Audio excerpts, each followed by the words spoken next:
یہ سورہ عصر ہے، اور اس مختصر ترین صورت میں اللہ تبارک و تعالیٰ نے بہت بڑا مضمون سمیٹ دیا۔ فرمایا والعصر، محبوب آپ کے زمانے کی قسم، ان الانسان لفی خسر، بے شک انسان نقصان میں ہے، الا الذین آمنوا، سوائے ان لوگوں کے جو ایمان لائے، وعملوا الصالحات، اور نیک اعمال کیے، وتواصوا بالحق وتواصوا بالصبر، پھر ایک دوسرے کو حق کی تلقین بھی کرتے رہے اور اس رستے میں آنے والی مشکلات پر صبر کی تلقین بھی کرتے رہے۔ صحابہ جب ایک دوسرے سے ملتے تھے تو سورہ عصر کی تلاوت کرتے تھے۔ اس میں دین کا پورا اسلوب بیان کیا گیا، ایک تو ایمان لاؤ، دوسرا نیک اعمال کرو، تیسرا پھر حق بات کی تبلیغ کرو، یعنی دین کی اشاعت میں حصہ لو، اور چوتھا جب تم یہ کام کرو گے تو پھر مشکل بھی آئے گی، تو اس مشکل پر صبر کرو۔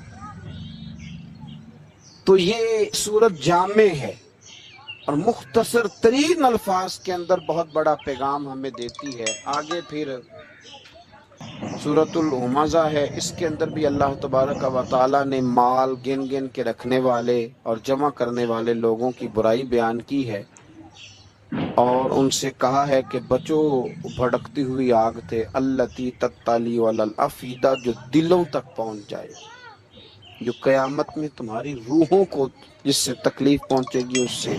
آگے سورۃ الفیل ہے۔ سورہ فیل کے اندر نبی پاک علیہ السلام کی ولادت سے پہلے ایک شخص تھا ابرہہ، جو اپنا لشکر لے کے آیا تھا معاذ اللہ کعبے کو گرانے کے لیے، تو بڑے بڑے ہاتھی اس کے ساتھ تھے، تو اللہ تعالیٰ نے چھوٹے چھوٹے ابابیل بھیجے، ان کے منہوں میں کنکر تھے، انہوں نے وہ کنکر برسائے تو وہ ہاتھی مر گئے۔ اس صورت میں اس کا ذکر ہے، الم تر کیف فعل ربک باصحاب الفیل، کیا آپ نے ملاحظہ نہیں کیا کہ آپ کے رب نے ہاتھی والوں کے ساتھ کیا سلوک کیا؟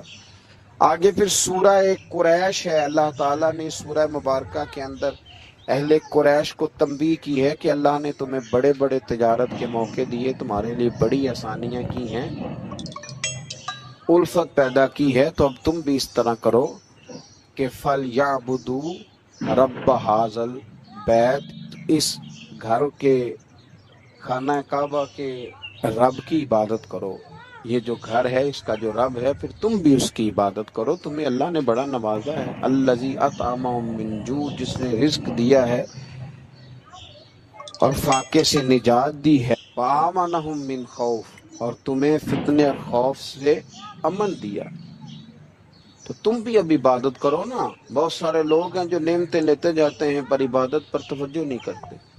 میرے نبی پاک صلی اللہ علیہ وسلم نے فرمایا تم اللہ کے تھوڑے رزق پہ راضی ہو جاؤ، وہ بھی تمہاری تھوڑی عبادت پہ راضی ہو جائے۔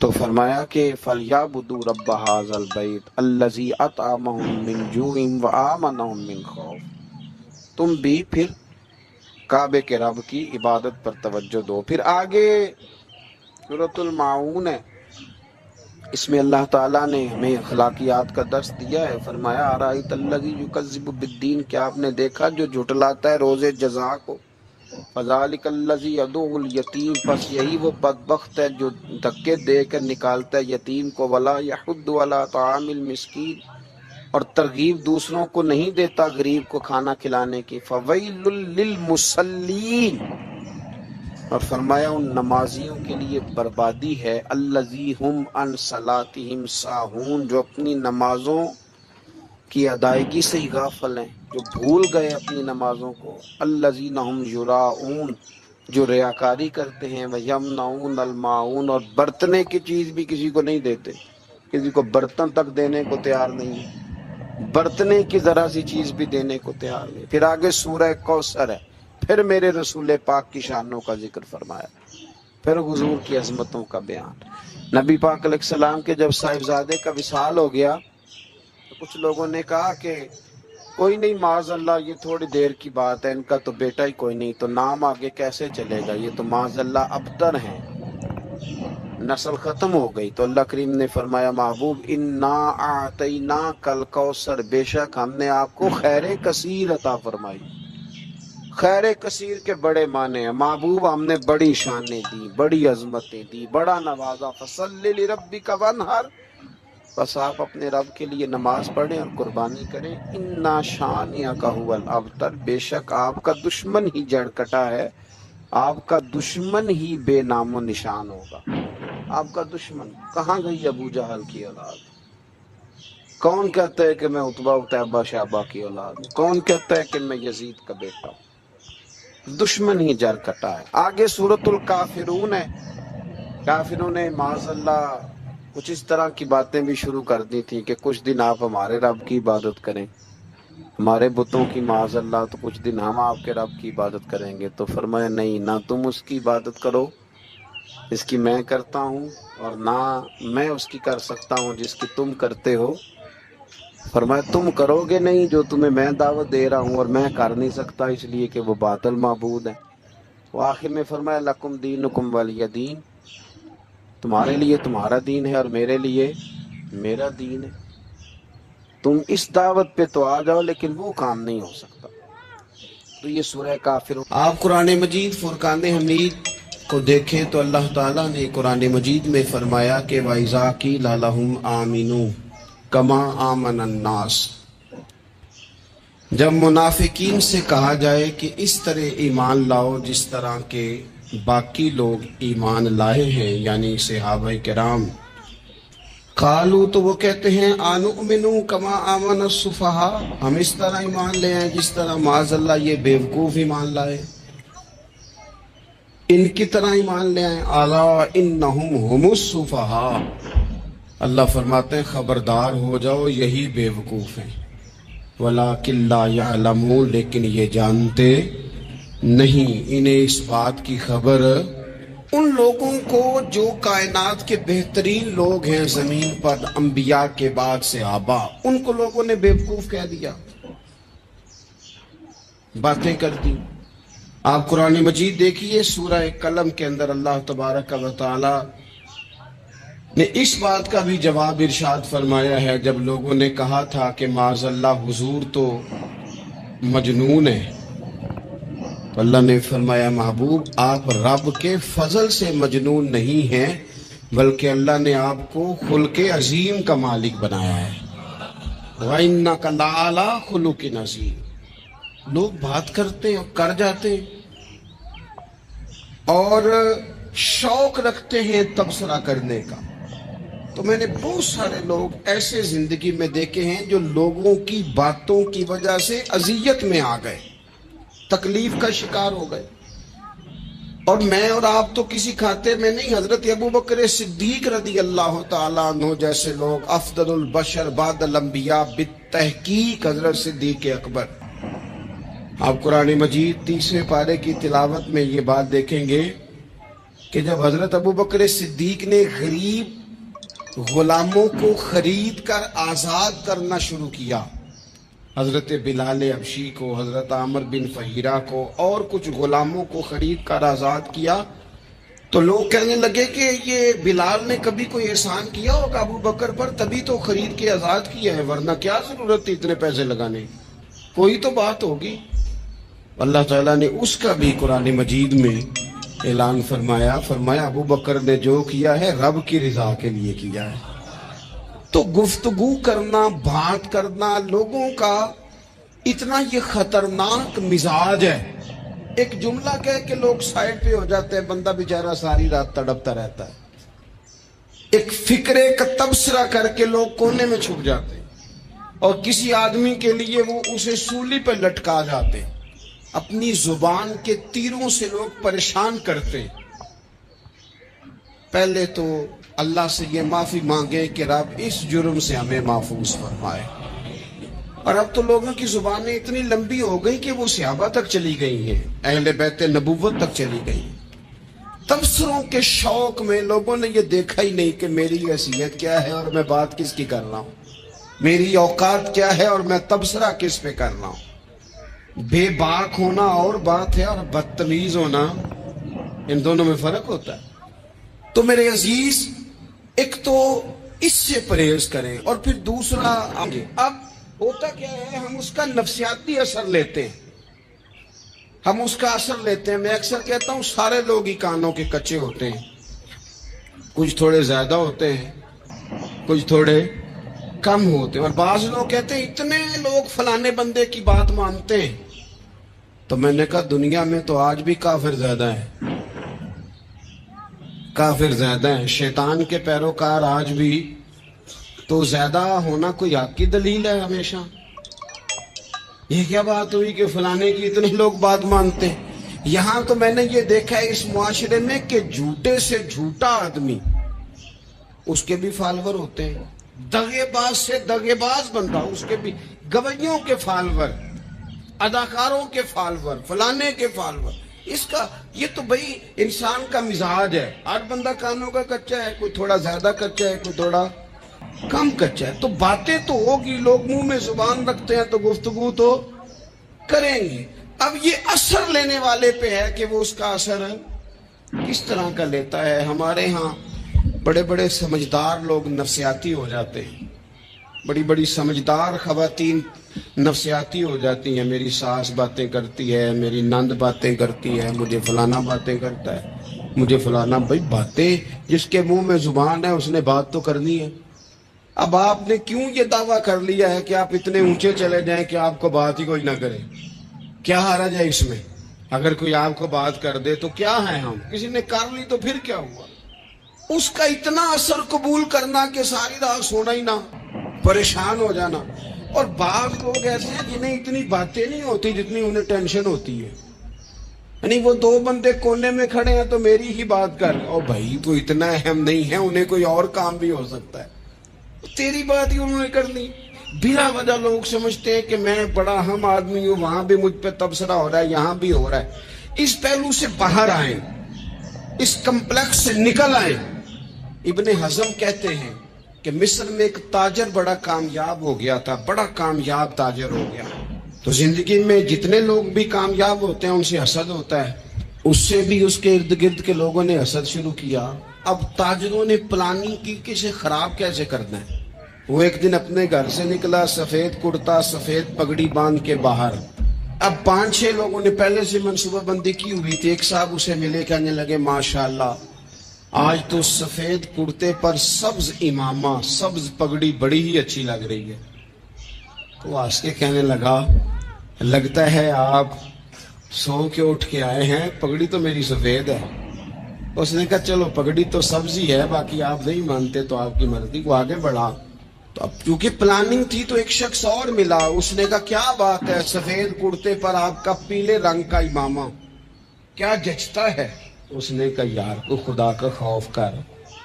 ہنس کے کہا کیا ہو گیا، تیری اینک کا نمبر تو نہیں تبدیل ہونے والا ہوا؟ اور بھائی میں نے تو سفید کرتا اور سفید ہی امامہ باندھا ہے. اب 2-3 لوگوں کی دفعہ تو وہ مسکرایا، لیکن وہ ڈھیر سارے لوگوں نے منصوبہ بندی کی تھی. وہ جب چوتھے کے پاس گیا تو اس نے بھی کہا کہ کیا بات ہے سفید کرتے پر پیلے رنگ کے امامے کی. اس نے کہا پیلا کہاں ہے. اب وہ غصے ہونے لگا. اب وہ چھٹے کے پاس گیا تو اس نے کہا جناب کیا بات ہے سفید کرتا اور کالا امامہ. اب وہ غصے میں اتنا باولا ہوا کہ پہلے ہنسا پھر رویا. پھر اسے سمجھ نہ آئی کہ دکان کا تالا کس چابی سے میں نے کھولنا ہے.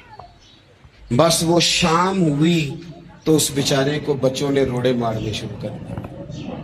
وہ اتنی تکلیف میں آ گیا کہ لوگ اسے پاگل کہنے لگے.